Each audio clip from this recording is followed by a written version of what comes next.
Los terremotos, inundaciones y erupciones volcánicas, cuando y donde quiera que ocurran, son eventos devastadores que pueden arrasar con ciudades enteras y dejar miles de personas muertas.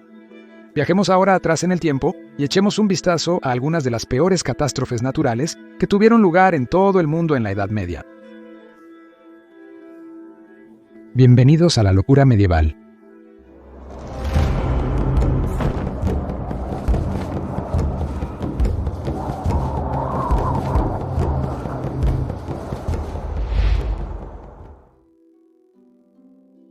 Antioquía, 526. Una de las grandes ciudades del Imperio Romano, Antioquía, en el extremo oriental del Mediterráneo, fue un centro del cristianismo temprano. Con una población estimada de más de 1 millón de personas, la ciudad fue golpeada por varios terremotos. Sin embargo, el que ocurrió en mayo de 1526 causó la mayor devastación. El teólogo y filósofo griego Pseudo Dionisio describió el evento como, cito, Fue un terrible y angustioso colapso imposible de relatar para cualquiera, tal fue el violento y duro desastre que fue enviado desde el cielo que el fuego se encendió y consumió a aquellos que habían escapado de la terrible vehemencia del cataclismo del terremoto y el colapso. Las chispas volaron y prendieron fuego a todo en lo que se asentaron. La propia tierra desde abajo, desde dentro del suelo, surgió, hervía y quemaba todo lo que estaba allí. Así también los cimientos, junto con todas las historias sobre ellos, fueron levantados, agitados de arriba a abajo, y estallaron, colapsaron, cayeron y se quemaron con fuego. Al final, no quedó ninguna casa, iglesia o edificio de ningún tipo. El resto ardió, se desmoronó y se convirtió en una putrefacción extendida. El obispo de Antioquía, conocido como el Patriarca, tampoco pudo escapar de los horrores. Cuando el residente colapsó y cayó, sucedió que cayó en el caldero. Todo su cuerpo se hundió en él y fue cocido en el alquitrán. Se encontró su cabeza colgando, como si se hubiera desmayado fuera del borde del caldero. Así, fue reconocido por su rostro, mientras que sus huesos fueron encontrados despojados de la carne en el alquitrán. Y el miedo y el temblor se apoderaron de todos los que lo vieron. Más de 250,000 de personas murieron en el terremoto. El emperador bizantino Justiniano I envió dinero para ayudar y reconstruir, pero otro terremoto azotó Antioquía en 528 y la ciudad nunca se recuperó por completo. Para el siglo XV, la población se había reducido a solo unas pocas cientos de personas. Torre Dunham, 563. El deslizamiento de tierra ocurrió cuando la montaña se derrumbó en un lugar llamado Torre Dunham, en el lado este del lago Ginebra, en Suiza. Desencadenó un tsunami que alcanzó una alta altura de 16 metros o 52 pies y golpeó la ciudad de Ginebra en poco más de una hora. El historiador y obispo Gregorio de Tours registró los detalles en su Historia de los Francos. Él escribió: un gran prodigio apareció en Galia, en la fortaleza de Torrondunum, que estaba situada en terreno alto sobre el río Run. Un curioso sonido de bramidos se escuchó aquí por más de 60 días. Luego, toda la ladera se abrió y se separó de la montaña más cercana, y cayó al río, llevándose consigo hombres, iglesias, propiedades y casas. Las orillas del río fueron bloqueadas y el agua retrocedió. El lugar estaba rodeado por montañas a ambos lados, con el arroyo fluyendo por desfiladeros angostos. El agua luego inundó las partes más altas y sumergió y arrastró todo lo que estaba en sus orillas. Por segunda vez, los habitantes fueron tomados por sorpresa, y a medida que el agua acumulada se abría paso de nuevo, ahogó a quienes vivían allí, tal como lo había hecho más arriba, destruyendo sus casas, matando su ganado, y llevándose y abrumando con su inundación violenta e inesperada todo lo que estaba en sus orillas hasta la ciudad de Ginebra. Muchos cuentan que la masa de agua era tan grande que sobrepasó las murallas y entró en la ciudad mencionada. Y no hay duda de esta historia porque, como hemos dicho, la Runa fluye en esa región entre montañas que la encierran estrechamente, y al estar tan estrechamente encerrada, no tiene lugar para desviarse. Se lleva los fragmentos de la montaña que habían caído y así causa que desaparezca por completo. 3869.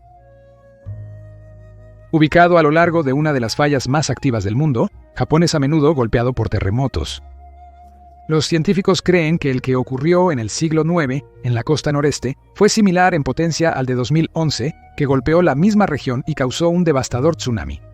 Un testigo medieval registró la destrucción como cita: un gran terremoto ocurrió en la provincia de Mutsu con alguna luz extraña en el cielo.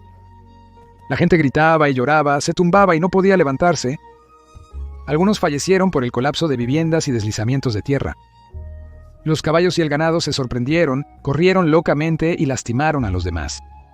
Enormes edificios, almacenes, puertas y muros fueron destruidos. Luego el mar comenzó a rugir como una gran tormenta.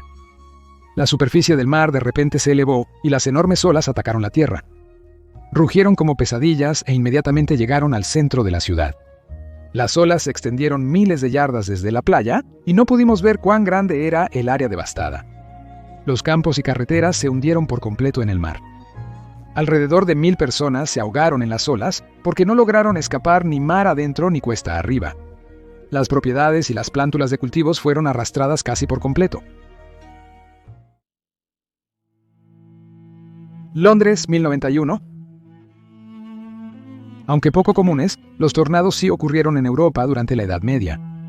Un historiador moderno encontró 21 casos en Gran Bretaña en ese periodo. John de Worcester, un monje y cronista inglés, describió un tornado que azotó Londres el 16 de octubre de 1091. Cita: un violento torbellino del suroeste sacudió y demolió más de 600 casas y un gran número de iglesias en Londres. Atravesando la iglesia de Santa María llamada Levaux, mató a 2 hombres al arrancar el techo y las vigas, y al girarlas durante mucho tiempo de un lado a otro en el aire, finalmente clavó 6 de las vigas en el mismo orden en que estaban antes fijadas en los techos, tan profundamente en la tierra que solo la 7ª u 8ª parte de ellas era visible, aunque medían 27 o 28 pies de largo. Sicilia, 1169. A las 8 de la mañana del 4 de febrero, víspera de la fiesta de Santa Ágata, el terremoto golpeó la costa este de Sicilia.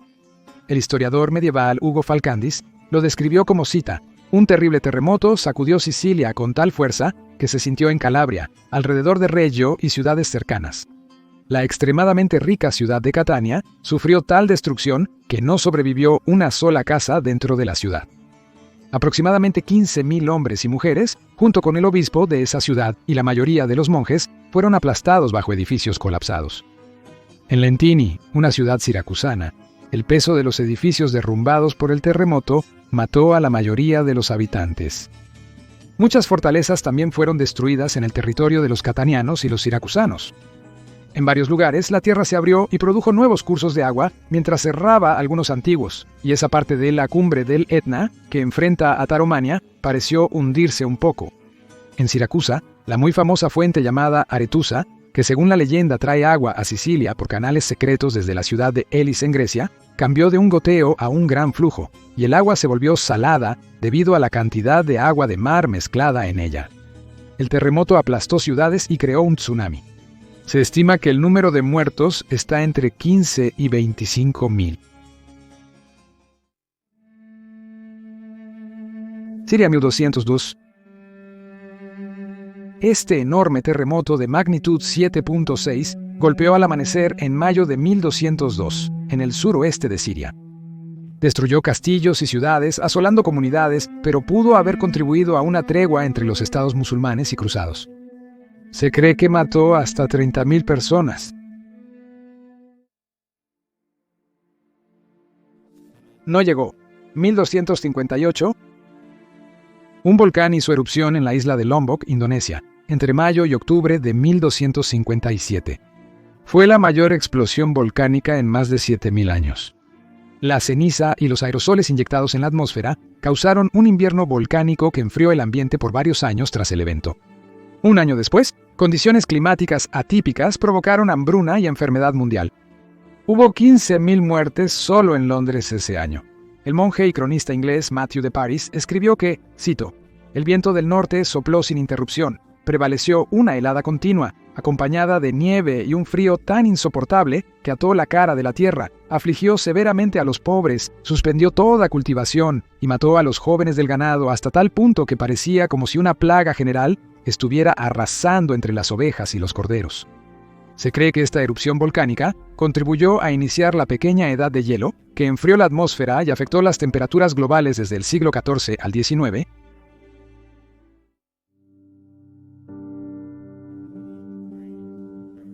La gran inundación de hombres, 1362. Este ciclón extratropical afectó el noroeste de Europa, incluyendo Gran Bretaña, los Países Bajos y Dinamarca. Estas áreas costeras del Mar del Norte vieron muchas inundaciones en la Alta Edad Media, pero fue el vendaval del Atlántico de enero de 1362 que se conoció como la inundación de San Marcelo o Grote Mandriek, que significa la gran inundación de hombres. En Inglaterra se le llamó la Gran Tormenta, y un cronista anónimo de Canterbury documentó algunos de los eventos ocurridos. Cita: alrededor de la hora de las vísperas ocurrieron tormentas y remolinos terribles, causando que las casas y edificios se derrumbaran al suelo, mientras que algunas otras, al tener sus techos arrancados por la fuerza, quedaron en estado de ruina. Los árboles fueron arrancados de la tierra por sus raíces con un gran estruendo, como si el día del juicio estuviera cerca, y el miedo y el temblor se apoderaron de la gente. Nadie sabía dónde podía esconderse de manera segura, ya que las torres de las iglesias, los molinos de viento y muchas casas de vivienda se derrumbaron al suelo, aunque sin mucho daño corporal. Aunque la tormenta solo dañó edificios y asustó a la gente en Inglaterra, en las costas del norte de Europa continental, fue una historia diferente, donde decenas de miles murieron en las inundaciones. Kamikaze, 1274-1281. En el siglo XIII, Kublai Khan, nieto de Genghis Khan, lideró a los mongoles para invadir Japón 2 veces, en 1274 y 1281. En ambas ocasiones, tifones destruyeron sus barcos. Las flotas mongoles eran enormes. Se cree que la Segunda Armada llevaba 140.000 hombres en 4.000 barcos. Los invasores se ahogaron o fueron capturados. Debido al momento, salvó al pueblo japonés de la invasión, y estas 2 tormentas se conocieron como kamikaze, o viento divino. Lunes Negro, 1360. Esta extraña granizada golpeó el lunes de Pascua durante la Guerra de los 100 Años, y causó más bajas inglesas que cualquiera de las batallas anteriores. Mientras el ejército inglés acampaba en una llanura abierta fuera de Chartres, una tormenta rápida los golpeó. Un rayo mató a varias personas. Hubo una caída repentina de temperatura y la lluvia helada acompañada de enormes granizos comenzó a asaltar a los soldados. Los caballos se dispersaron y 2 líderes ingleses murieron. El pánico se desató cuando las fuertes ráfagas de viento destrozaron las tiendas y los trenes de equipaje. Un testigo describe la escena como, cito, un día pésimo lleno de niebla y granizo de tal manera que los hombres morían a caballo. En solo media hora, casi 6.000 caballos y 1.000 ingleses estaban muertos debido al intenso frío y precipitación. Gracias a las redes sociales y las noticias de última hora, hoy podemos ver de inmediato la destrucción provocada por los desastres naturales. Pero es gracias a los registradores contemporáneos de la historia en la Edad Media que podemos construir una imagen vívida de cómo era la vida al experimentar un desastre natural medieval. Muchas gracias por ver este episodio de Locura Medieval. Suscríbete si disfrutas estos videos. Hasta la próxima semana con otro más. Que tengas una excelente semana. Saludos.